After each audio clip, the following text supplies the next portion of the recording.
May pasorpresa ang TFC sa fans, Vice Ganda, Ann, Vong at Jong magkakasama sa ASAP Vancouver.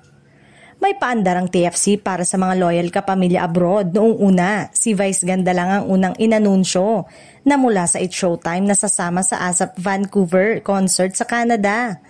Pero nitong weekend, ibinunyag ng TFC na hindi pala mag-isa si Vice Ganda. Kasama rin pala niya sina Ann Curtis, Vong Navarro at Jong Hilario. Kaya't kumpleto ang iconic It's Showtime barkadahan maliban kay Karil.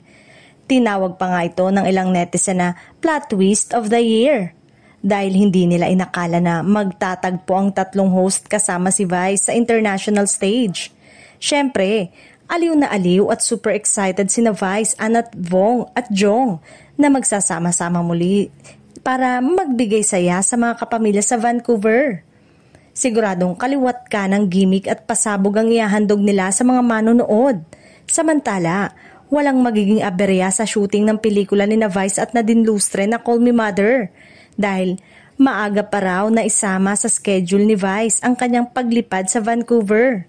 Gayunpaman, hindi rin nakaligtas sa usapan ng netizen ang hindi pagkakasama ni Karil sa line-up. Marami ang nagtanong kung bakit hindi siya kasama sa international show, lalo na't bahagi rin siya ng original It's Showtime family.